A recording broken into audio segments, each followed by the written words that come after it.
Okay, അപ്പോൾ നമ്മൾ ഇവിടെ കുറച്ച് MCQs മാക്രോ എക്കണോമിക്സിൽ നിന്ന് ഡിസ്കസ് ചെയ്യാൻ പോവുകയാണ്. അതിൽ ആദ്യത്തെ question, in economics real investment means. നമ്മുടെ ഇൻവെസ്റ്റ്മെൻറ്റ് തിയറികൾ, ഇൻവെസ്റ്റ്മെൻറ്റുമായി ബന്ധപ്പെട്ട കാര്യങ്ങൾ നമുക്ക് സിലബസിനകത്തുണ്ട്.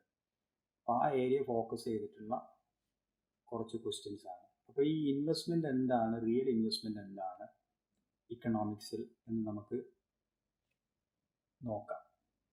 അതായത് ഓപ്ഷൻസ് ആയിട്ട് purchase of shares, transfer of funds, addition to the stock of capital or capital stock, bank deposit.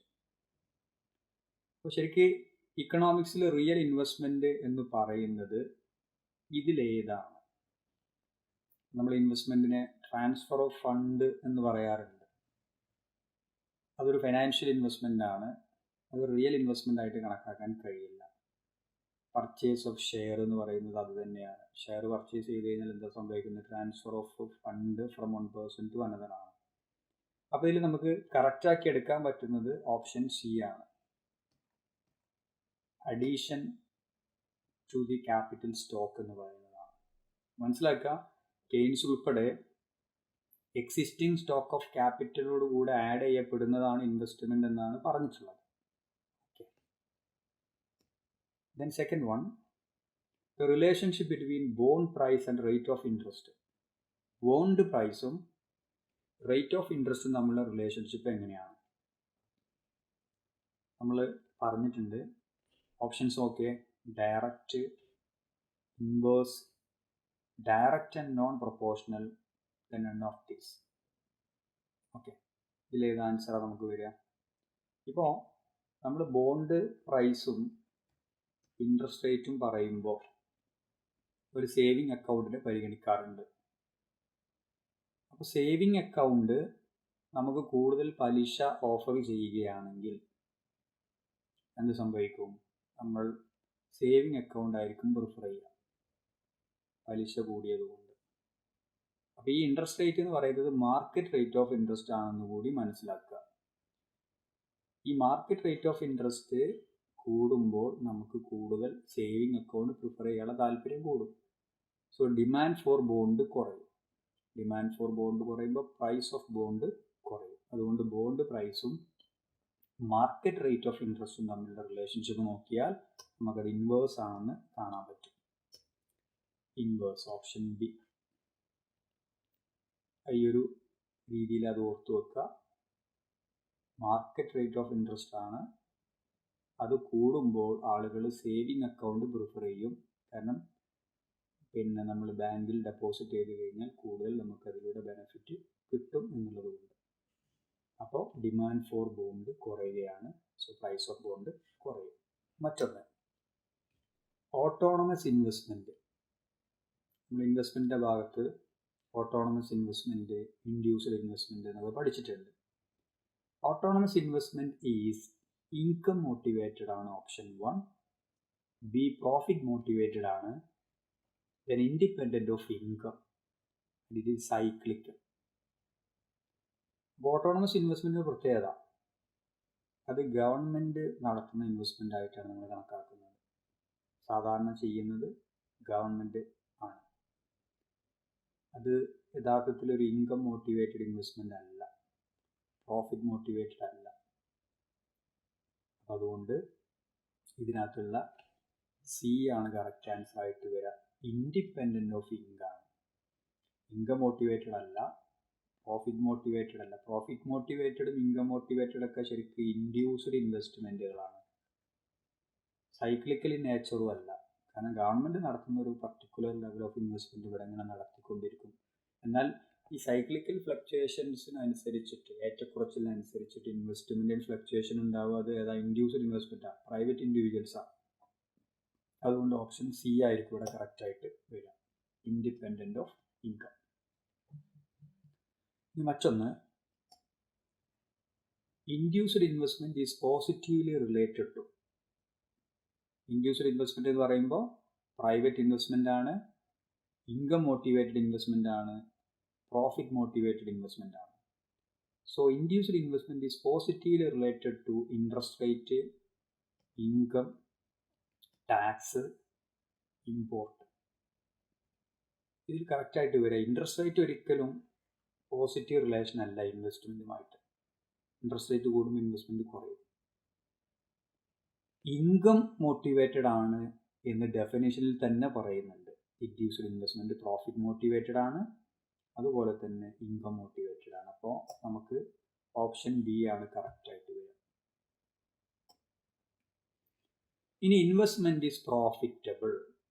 നമ്മളെ കെയ്ൻസിൻ്റെ ഒക്കെ തിയറി പഠിക്കുമ്പോൾ MEC റേറ്റ് ഓഫ് ഇൻട്രസ്റ്റ് വെച്ചിട്ട് പഠിക്കാറുണ്ട്. അപ്പോൾ ഇൻവെസ്റ്റ്മെൻറ്റ് പ്രോഫിറ്റബിൾ ആകുന്നത് താഴെ പറയുന്ന ഏത് കണ്ടീഷനിലാണ്? അതിൽ ഒന്ന് MEC less than rate of interest, option B MEC is equal to rate of interest, and MEC greater than rate of interest, and R is equal to 0. അപ്പോൾ MEC റേറ്റ് ഓഫ് ഇൻട്രസ്റ്റ് ഇത് വെച്ചിട്ടുള്ള കാര്യം നമുക്ക് നോക്കാം. അതായത് marginal efficiency of capital എന്ന് പറയുന്നത് benefit സൈഡാണ്. ബെനഫിറ്റ്.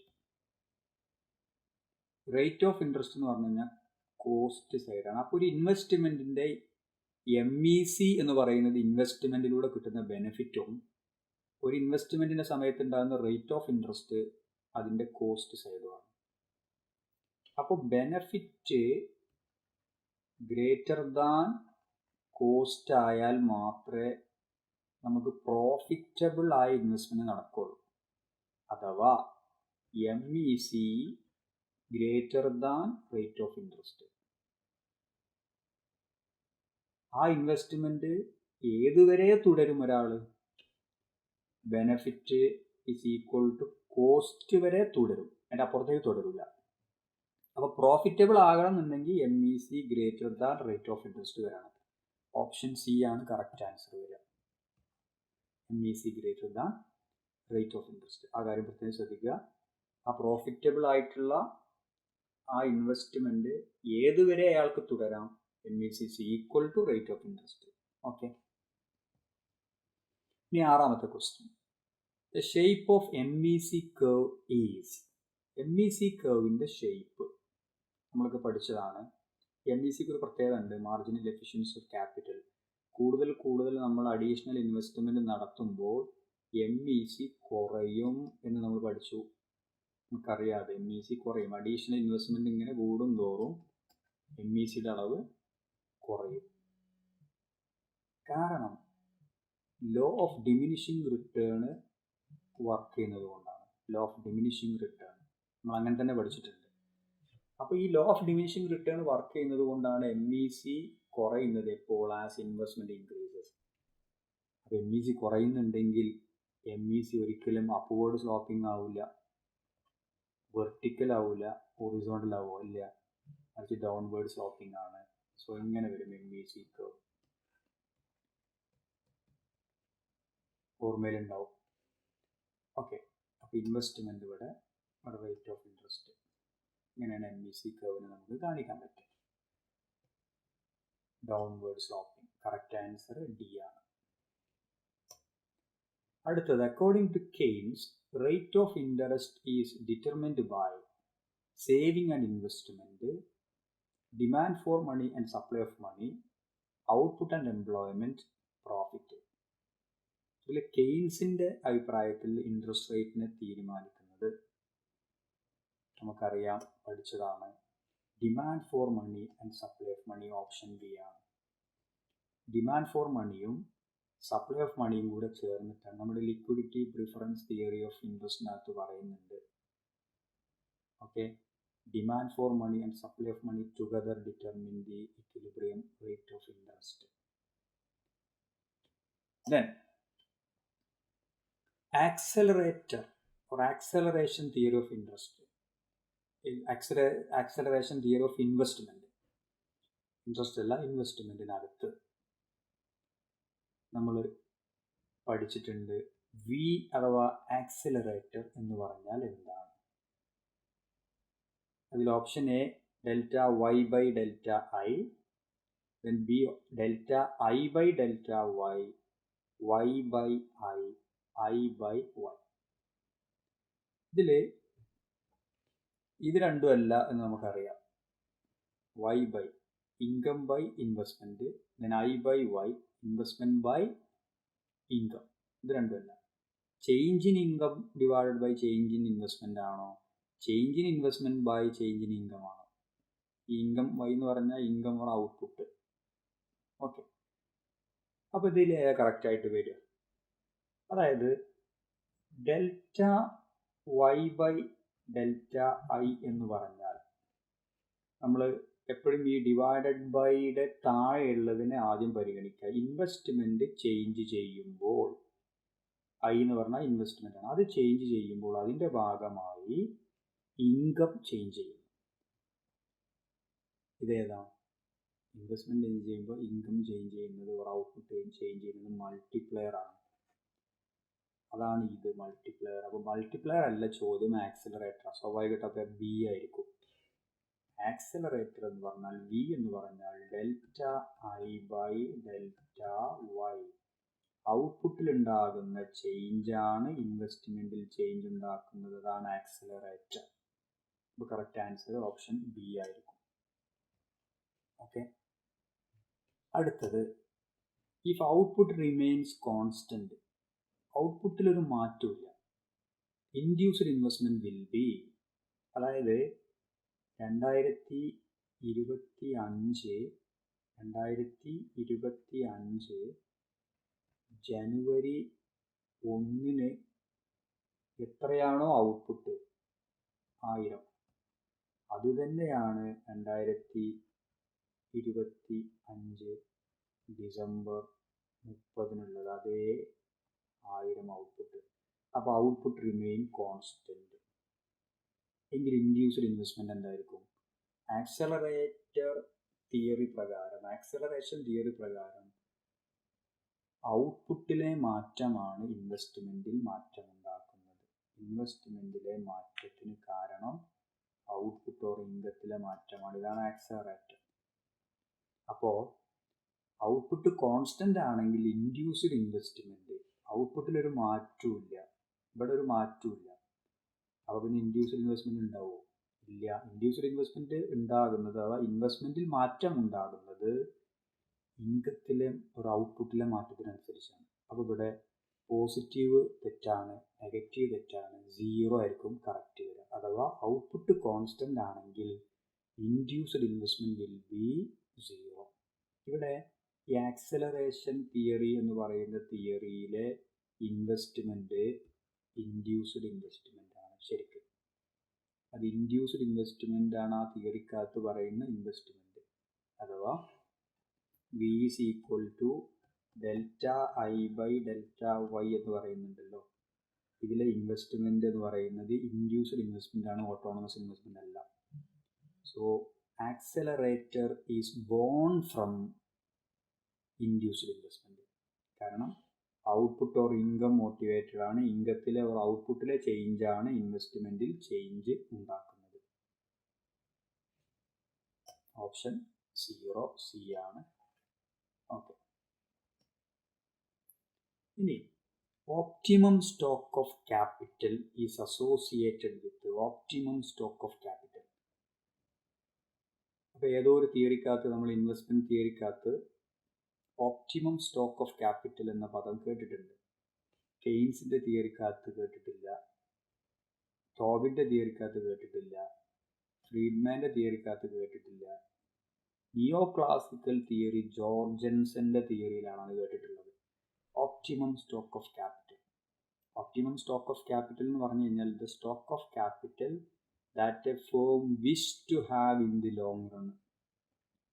ലോങ് റണ്ണിൽ ഒരു ഫേം സ്വന്തമാക്കാൻ ആഗ്രഹിക്കുന്ന സ്റ്റോക്ക് ഓഫ് ക്യാപിറ്റലിനെ വിളിക്കുന്ന പേരാണ് ഓപ്റ്റിമം സ്റ്റോക്ക് ഓഫ് ക്യാപിറ്റൽ. അപ്പോൾ ഓപ്റ്റിമം സ്റ്റോക്ക് ഓഫ് ക്യാപിറ്റലിനെ കുറിച്ച് പറയുന്ന തിയറി നിയോ ക്ലാസിക്കൽ തിയറിയാണ്. അപ്പോൾ optimum stock of capital is associated with the neo classical theory of investment ജോർജൻസൺ. അതിൽ ഇൻവെസ്റ്റ്മെൻറ്റ് എന്ന് പറയുന്നത് പിന്നെ ഒപ്റ്റിമം സ്റ്റോക്ക് ഓഫ് ക്യാപിറ്റൽ എന്ന് പറയുന്നത് ഡിറ്റർമിൻ ചെയ്തത് മാർജിനൽ പ്രൊഡക്ടിവിറ്റി ഓഫ് ക്യാപിറ്റലും യൂസർ കോസ്റ്റ് ഓഫ് ക്യാപിറ്റലുമാണെന്ന് പഠിച്ചിട്ടുണ്ടാവും. ഓക്കെ, ജോർജൻസ് ആണ് കറക്റ്റ് ആൻസർ. ഇനി യൂസർ കോസ്റ്റ് ഓഫ് ക്യാപിറ്റൽ, വീണ്ടും നിയോ ക്ലാസിക്കൽ തിയറിയുമായി ബന്ധപ്പെട്ടൊരു question. User cost of capital equals, എന്താ യൂസർ കോസ്റ്റ് എന്ന് പറഞ്ഞു കഴിഞ്ഞാൽ, ഒരാൾ ഇൻവെസ്റ്റ്മെന്റ് നടത്തുമ്പോൾ അയാൾക്ക് കോസ്റ്റ് ഉണ്ടാവും. പ്രധാനമായിട്ടും രണ്ട് രീതിയിലാണ്. ഒന്ന്, ഞാനിപ്പോൾ ഇൻവെസ്റ്റ് ചെയ്യാണ് എങ്കിൽ, ഇൻവെസ്റ്റ്മെന്റ് നടത്തുകയാണെങ്കിൽ എനിക്കുണ്ടാകുന്ന ഒരു കോസ്റ്റ് പലിശ കൊടുക്കണം. ഞാൻ ബാങ്കിൽ നിന്ന് പണം എടുക്കുന്നു, ഇൻവെസ്റ്റ് ചെയ്യുന്നു, ബാങ്കിന് പലിശ കൊടുക്കണം, അതെൻ്റെ കോസ്റ്റാണ്, ഇൻവെസ്റ്റ്മെന്റിന് വന്ന കോസ്റ്റാണ്. പ്ലസ് നിലവിലുള്ള മെഷീനറികളെ ഡിപ്രീസിയേഷൻ സംഭവിച്ചിട്ടുണ്ടെങ്കിൽ അതിനെ ഡിപ്രീസിയേഷനെ മീറ്റ് ചെയ്യാൻ വേണ്ടിയിട്ട് പണം ചിലവഴിക്കേണ്ടി വരും. അതും എൻ്റെ ചിലവാണ്, ഇൻവെസ്റ്റ്മെൻറ്റിൻ്റെ ഭാഗമായി വരുന്ന ചിലവാണ്. അപ്പം ഞാൻ ഇൻവെസ്റ്റ് ചെയ്തത് കൊണ്ട് എനിക്കുണ്ടാകുന്ന രണ്ട് ചിലവുകളാണ്, കോസ്റ്റുകളാണ്. ഒന്ന് പലിശ കൊടുക്കണം, റേറ്റ് ഓഫ് ഇൻട്രസ്റ്റ്, മറ്റൊന്ന് ഡിപ്രീസിയേഷൻ. അപ്പോൾ യൂസർ കോസ്റ്റ് ഓഫ് ക്യാപിറ്റൽ എന്ന് പറഞ്ഞു കഴിഞ്ഞാൽ ഇൻട്രസ്റ്റ് റേറ്റും ഡിപ്രീസിയേഷനും കൂടി ചേർന്നതാണ്. കറക്റ്റ് സി ആണ് ഓപ്ഷൻ. ഇതിനെ നമുക്ക് റെൻ്റൽ കോസ്റ്റ് ഓഫ് ക്യാപിറ്റൽ എന്നും വിളിക്കാം. യൂസർ കോസ്റ്റ് ഓഫ് ക്യാപിറ്റലിനെ റെൻ്റൽ കോസ്റ്റ് ഓഫ് ക്യാപിറ്റൽ എന്ന് വിളിക്കാം. അത് ഇൻട്രസ്റ്റ് റേറ്റും ഡിപ്രീസിയേഷനും കൂടി ചേർന്നതാണെന്ന് കൂടി മനസ്സിലാക്കുക. ഓക്കെ, നിയോ ക്ലാസിക്കൽ തിയറി, ജോർജൻസിൻ്റെ തിയറിയിലെ optimum stock of capital or investment is influenced by ഈ rental cost or user cost of capital and marginal productivity of capital ആണ്. ഇതാണ് ആൻസർ. ഇനി ടോബിൻ്റെ ഇൻവെസ്റ്റ്മെൻറ്റ് തിയറി ഉണ്ട്, ക്യൂ തിയറി ഓഫ് ഇൻവെസ്റ്റ്മെൻറ്റ് എന്ന് പറയും. In Tobin's Q theory, Q is the ratio of, എന്താണ് ടോബിൻ്റെ ക്യൂ തിയറിയിൽ പറയുന്നത്? സ്റ്റോക്ക് മാർക്കറ്റുമായി ബന്ധപ്പെട്ട ഒരു തിയറിയാണ് ടോബിൻ്റെ ക്യൂ തിയറി എന്ന് മനസ്സിലാക്കുക. വേറെ തിയറികളൊന്നും സ്റ്റോക്ക് മാർക്കറ്റുമായി ബന്ധപ്പെടുത്തിയിട്ട് ഇൻവെസ്റ്റ്മെൻറ്റ് തിയറി നമ്മൾ പഠിക്കുന്നില്ല. സ്റ്റോക്ക് മാർക്കറ്റ് ഫ്ലക്ച്വേഷൻസ് ഇൻവെസ്റ്റ്മെൻറ്റിനെ ഇൻഫ്ലുവൻസ് ചെയ്യും എന്നാണ് അതിനകത്ത് പറയുന്നത്. അപ്പോൾ അതിലെ ക്യൂ എന്നതിനെ നോക്കിയിട്ടാണ് ഇൻവെസ്റ്റ്മെൻറ്റ് നടത്തുന്നത്.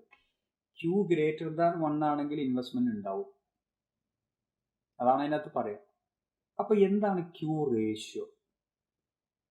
ഇതിൽ പ്രോഫിറ്റ് ടു ക്യാപിറ്റൽ എന്നൊരു ഓപ്ഷൻ ഉണ്ട്, തെറ്റാണ്.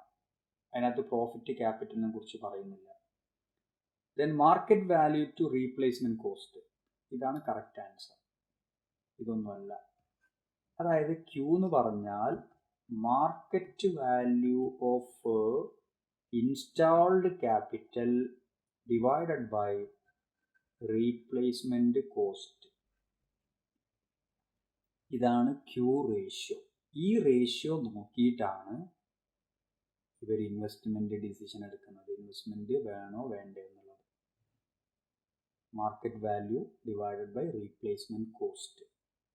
അപ്പോൾ market value to replacement cost, the ratio of market value to replacement cost, അതാണ് market value divided by replacement cost ആണ് ക്യൂ.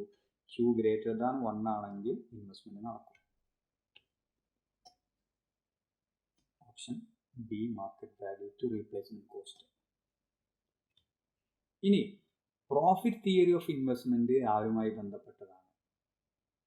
അങ്ങനെ നമ്മൾ വ്യാപകമായിട്ട് സാധാരണ പഠിക്കുന്ന ഒരു തിയറി അല്ല, എന്നാലും അങ്ങനെ ഒരു തിയറി കൂടി ഉണ്ട്, പ്രോഫിറ്റ് തിയറി. ടോബിൻ്റെതല്ല, ടോബിൻ്റെ ക്യൂ ആണ്, ക്യൂ റേഷ്യോ. ഷാപ്പിറോ ആണ്, ഷാപ്പിറോ. അഫ്താലിയൻ ആക്സിലറേഷൻ ആണ്. ഹാളിൻ്റെ നമ്മൾ പിന്നെ കൺസംഷൻ തിയറി പഠിച്ച സമയത്താണ് ഹാളിനെ പരിചയപ്പെട്ടത്, കൺസംഷൻ തിയറിക്കകത്ത്. അപ്പോൾ ഷാപ്പിറോ ആണ് കറക്റ്റ് ആൻസർ. ഇത് തെറ്റാണ്, ഇത് തെറ്റാണ്, ഇത് തെറ്റാണ്. ഷാപ്പിറോ. ഇനി demand for money is a flow concept, stock concept, പിന്നെ investment concept, income concept. Demand for money എന്ന് പറഞ്ഞു കഴിഞ്ഞാൽ ഒരിക്കലും ഇൻവെസ്റ്റ്മെൻറ്റ് കോൺസെപ്റ്റ് അല്ല, ഇൻകം കോൺസെപ്റ്റ് അല്ല. ഫ്ലോ ആണോ സ്റ്റോക്ക് ആണോ എന്നുള്ളതാണ്. ഒരു പർട്ടിക്കുലർ ടൈമിൽ നമ്മൾ കയ്യിൽ സൂക്ഷിക്കാൻ ആഗ്രഹിക്കുന്ന പണമാണ്. അപ്പോൾ എന്തായാലും നമുക്കറിയാം ഓപ്ഷൻ ബി ആയിരിക്കും, സ്റ്റോക്കാണ്. Demand for money, desire to hold wealth in the form of money. ആണല്ലോ ഡിമാൻഡ് ഫോർ മണി. അതിനെ സ്വാധീനിക്കുന്ന ഒരുപാട് ഫാക്ടേഴ്സ് ഉണ്ട്. Demand for money is a function of income, is a function of interest rate, അല്ലേ? Interest rate demand for മണിയെ സ്വാധീനിക്കും. അത് ടോബിൻ്റെ ബോംബോളുടെ ഒക്കെ തിയറിക്കകത്ത് നമ്മൾ കണ്ടിട്ടുള്ളതാണ്. Demand for money is a function of price. അപ്പോൾ ഇവിടെ ഡിമാൻഡ് ഫോർ മണി ഒരു സ്റ്റോക്ക് കോൺസെപ്റ്റ് ആണെന്ന് മനസ്സിലാക്കുക. In classical theory, velocity of money is assumed to be. വെലോസിറ്റിയുടെ അവസ്ഥ എന്താണ് ക്ലാസിക്കൽ തിയറിയിൽ? ക്ലാസിക്കൽ തിയറിയിൽ നിങ്ങൾ ക്വാണ്ടിറ്റി തിയറി പഠിച്ചപ്പോൾ ക്വാണ്ടിറ്റി തിയറി ഇർവിങ് ഫിഷറുടെ തിയറിയാണ്. ഓക്കെ, ഈ ഇർവിങ് ഫിഷറുടെ തിയറിയിൽ നമ്മളൊരു ഇക്വേഷൻ ഓഫ് എക്സ്ചേഞ്ച് പറയുന്നുണ്ട്, M V C equal to P T. ഇത് സപ്ലൈ സൈഡാണ്, ഇത് ഡിമാൻഡ് സൈഡാണ്. ഓക്കെ, ഇതിൽ വെലോസിറ്റിയുടെ അവസ്ഥ എന്താണ്? വെലോസിറ്റി എന്ന് പറഞ്ഞു കഴിഞ്ഞാൽ average number of time unit of currency circulated in an economy. ഒരു എക്കോണമിയിൽ ശരാശരി ഒരു യൂണിറ്റ് കറൻസി എത്ര തവണ കൈമറിഞ്ഞു പോകുന്നു, ഒരാളുടെ അടുത്ത് നിന്ന് അടുത്താളുടെ കയ്യിൽ നിന്ന് മറ്റൊരാളുടെ, ഇങ്ങനെ മറിഞ്ഞു പോകുന്ന അത് കോൺസ്റ്റൻ്റ് ആണ് എന്നാണ് നമ്മൾ മനസ്സിലാക്കേണ്ടത്. ഈ വെലോസിറ്റി നമുക്കങ്ങനെ പിന്നെ കണക്കാക്കാൻ ബുദ്ധിമുട്ടാണ്. അതുകൊണ്ട് ക്ലാസിക്കൽ തിയറിയിൽ അവർ വെലോസിറ്റിയെ എന്താക്കി മാറ്റി? കോൺസ്റ്റൻ്റ്. അപ്പോൾ ഓപ്ഷൻ ബി ആണ്. ഇക്വേഷനിൽ M V C equal to P ടിയിൽ വിയും കോൺസ്റ്റൻ്റ് ആണ്, ടി എന്ന ഔട്ട്പുട്ടും കോൺസ്റ്റൻ്റ് ആണ്, വേരിയബിൾ ആയിട്ടുള്ളത് എമ്മും വിയുമാണ്. അപ്പോൾ ചോദ്യത്തിൽ ക്ലാസിക്കൽ തിയറിയിൽ എം ആൻഡ് വി ഇത് രണ്ടും വേരിയബിളാണ്, വിയും ടിയും കോൺസ്റ്റൻ്റ് ആണെന്ന് മനസ്സിലാക്കുക. അപ്പോൾ ഇവിടെ നമ്മളോട് ചോദിച്ചത് വി ആണ് വെലോസിറ്റി, വെലോസിറ്റി അത് കോൺസ്റ്റൻ്റ് ആണ്. ഇനി ടി ചോദിക്കുകയാണെങ്കിൽ ക്ലാസിക്കൽ തിയറിയിലെ ടിയും കോൺസ്റ്റൻ്റ് ആണ്.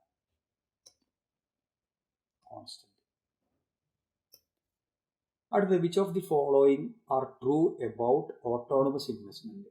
ഓട്ടോണമസ് ഇൻവെസ്റ്റ്മെന്റുമായി ബന്ധപ്പെട്ട് താഴെ പറയുന്നതിൽ ഏതാണ് ട്രൂ? Independent of income. അപ്പോൾ ഓട്ടോണമസ് ഇൻവെസ്റ്റ്മെന്റ് പഠിച്ചു വെച്ചാൽ നമുക്ക് ചെയ്യാൻ പറ്റും. Autonomous investment independent of income ആണ്, ഇൻകവുമായിട്ട് ഒരു ബന്ധവുമില്ല, ഇൻകം മോട്ടിവേറ്റഡ് അല്ല. അപ്പോൾ ഇത് കറക്റ്റാണ്. ഗ്രാഫിക്കലി ഹൊറിസോണ്ടൽ ലൈനാണ് ഓട്ടോണമസ് ഇൻവെസ്റ്റ്മെന്റ്. ശരിയാ? ഓട്ടോണമസ് ഇൻവെസ്റ്റ്മെന്റിന് നമുക്ക് ഇങ്ങനെ വരയ്ക്കാം, അപ്പോൾ അത് കറക്റ്റാണ്. ദെൻ മെയിൻലി പ്രൈവറ്റ് സെക്ടർ, അത് തെറ്റാ, പ്രൈവറ്റ് സെക്ടർ അല്ല ചെയ്യുന്നത്. ഇൻഫ്ലുവൻസ്ഡ് ബൈ ഗവൺമെൻറ് പോളിസി, ശരിയാണ്. 1, 2, 4, 1, 2, 4. അപ്പോൾ കറക്റ്റ് വരിക ഓപ്ഷൻ എ ആണ്. ഗവൺമെൻറ് പോളിസിയാണ് അതിനെ ഇൻഫ്ലുവൻസ് ചെയ്യുന്നത്, ഓട്ടോണമസ് ഇൻവെസ്റ്റ്മെൻറ്റിന്. ഇൻഡ്യൂസർ ആണെങ്കിൽ പ്രൈവറ്റുമായി ബന്ധപ്പെട്ടതാണ്, ഇൻകം മോട്ടിവേറ്റഡ് ആണ്. Okay, according to Keynes investment theory, കെയ്ൻസിൻ്റെ ഇൻവെസ്റ്റ്മെൻറ്റ് തിയറിയുമായി ബന്ധപ്പെട്ട് താഴെ പറയുന്നത് കറക്റ്റ് ചെയ്താൽ നോക്കാം. Investment depends on marginal efficiency of capital MEC and rate of interest. അങ്ങനെ തന്നെയാണ്, കറക്റ്റ് ആണല്ലോ. കെയ്ൻസ് ഇൻവെസ്റ്റ്മെൻറ്റ് തിയറി നമ്മൾ പഠിക്കുമ്പോൾ വേറൊരു തിയറിയിലും MEC റേറ്റ് ഓഫ് ഇൻട്രസ്റ്റ് എന്ന് പറഞ്ഞിട്ടില്ല വേറെ ആരും. കെയ്ൻസ് ആണ് അങ്ങനെ പറയുന്നത്. Investment is influenced by MEC and rate of interest and expectation plays a role. Expectation ഒരു റോളുണ്ട്. Then classical view rejected, classical വ്യൂവിനെ റിജക്റ്റ് ചെയ്യുന്നു. ശരിയാണ്, കെയ്ൻസ് ക്ലാസിക്കൽസിൻ്റെ വ്യൂവിനെ റിജക്റ്റ് ചെയ്യുന്നുണ്ട്. എക്സ്പെക്ടേഷൻ റോൾ ഉണ്ട്, കാരണം കെയ്ൻസിൻ്റെ തിയറിക്കകത്ത് പ്രത്യേകം പറയുന്നുണ്ട് എക്സ്പെക്ടേഷൻ ആസ് എ റോൾ. പിന്നെ ഈ optimistic and pessimistic attitude of the behaviour, അത് എക്സ്പെക്ടേഷൻ ആണ് ശരിക്കും. പിന്നെ MEC rises with more capital, കൂടുതൽ ക്യാപിറ്റൽ അക്യുമുലേറ്റ് ചെയ്യുമ്പോൾ അല്ലെങ്കിൽ അഡീഷണൽ ഇൻവെസ്റ്റ്മെന്റ് നടത്തുമ്പോൾ MEC കൂടുന്ന, MEC കുറയാണെന്ന് നമ്മൾ കുറച്ച് മുന്നേ പറഞ്ഞിട്ടുണ്ട്, MEC താഴേക്ക്. അപ്പോൾ ഇത് തെറ്റാണ്. 1, 2, 3 കറക്റ്റ് ഏതായിരിക്കും വരിക? എ. 1 ശരിയാണ്, 2 ശരിയാണ്, 3 ശരിയാണ്, 4 തെറ്റാണ്. MEC റൈസ് ചെയ്യില്ല, ഫോളോ ചെയ്യാണ്. കറക്റ്റ് എ ആണ്, നമ്മൾ കൊടുത്തത് എ ആണ്. ഇനി accelerator theory assumes. Accelerator theory capital output ratio is constant. അതാണ് COR കോൺസ്റ്റന്റ് ആണ്. ക്യാപിറ്റൽ ഔട്ട്പുട്ട് റേഷ്യോ അഥവാ V കോൺസ്റ്റന്റ് ആണ്. വിയുടെ മറ്റൊരു പേരാണ് COR. Then investment depends on change in output. Investment എന്തിനെ ആസ്പദമാക്കിയിട്ടാണ്? ചേഞ്ച് ഇൻ ഔട്ട്പുട്ടിനെ ആസ്പദമാക്കിയിട്ടാണ്. ശരിയാണ്. Interest rate ignored. അവർ ഇൻട്രസ്റ്റ് റേറ്റിനെ കുറിച്ച് പറഞ്ഞില്ല, അതിന് ഇഗ്നോർ ചെയ്തിട്ടുണ്ട്. Expectation considered. ഇവിടെ കറക്റ്റായി വരുന്നത് A ആണ്. കാരണം നമുക്ക് കോൺസ്റ്റന്റ് ക്യാപിറ്റൽ ഔട്ട്പുട്ട് റേഷ്യോ, അതുപോലെ തന്നെ investment depends on change in output, then interest rate ignored ആണ്. അപ്പോൾ കറക്റ്റാണ്, ഇഗ്നോർ ചെയ്തിട്ടുണ്ട്. Then expectation considered. എക്സ്പെക്ടേഷനെ കൺസിഡർ ചെയ്തിട്ടില്ല. ഓക്കെ, നമ്മൾ നേരത്തെ തിരിച്ചാ പറഞ്ഞ്. അതായത് പിന്നെ ഇൻട്രസ്റ്റ് റേറ്റിനെ ഇഗ്നോർ ചെയ്ത്, ഇൻട്രസ്റ്റ് റേറ്റിനെ കുറിച്ച് അതിനകത്ത് പറയുന്നില്ല, ഇഗ്നോർ ചെയ്തിട്ടുണ്ട്. സോ കറക്റ്റാണത്. Expectation considered. അവർ എക്സ്പെക്ടേഷൻ റോൾ ഉണ്ടെന്ന് പറഞ്ഞു എന്നാണ് അതുകൊണ്ട് ഉദ്ദേശിക്കുന്നത്. കെയ്ൻസ് ആണ് പറഞ്ഞിട്ടുള്ളത്. അപ്പോൾ ഇത് തെറ്റാണ്. So 1, 2, 3 option A correct. Neoclassical theory states that. Neoclassical theory Jorgenson. MPK influence investment. Marginal productivity of capital ഇൻവെസ്റ്റ്മെന്റിനെ സ്വാധീനിക്കുന്നു. കറക്റ്റാണ്. User cost matter. User cost of ക്യാപിറ്റലോ റെന്റൽ കോസ്റ്റും സ്വാധീനിക്കുന്നുണ്ട്. രണ്ടും കറക്റ്റാണ്. Investment rises with interest rate. Investment കൂടും interest rate കൂടുമ്പോൾ. തെറ്റാണ്. ഇൻട്രസ്റ്റ് റേറ്റ് കൂടുമ്പോൾ ഇൻവെസ്റ്റ്മെന്റ് കുറയാം. Then firm invest until. ഏതുവരെ ഫേം ഇൻവെസ്റ്റ് ചെയ്യും? MPK equal to user cost. Marginal productivity of capital user കോസ്റ്റിന് ഈക്വൽ ആവുന്നതുവരെ ഇൻവെസ്റ്റ് ചെയ്യും. കറക്റ്റാണ്. സോ 1, 2, 4. 1, 2, 4 കറക്റ്റ് വരെ C ആണ്. C. ഓക്കെ, ഇത്രയാണ് നമ്മുടെ ഇൻവെസ്റ്റ്മെന്റ് തിയറിയിൽ നിന്നുള്ള കുറച്ച് ക്വസ്റ്റ്യൻസ്. Okay, thank you.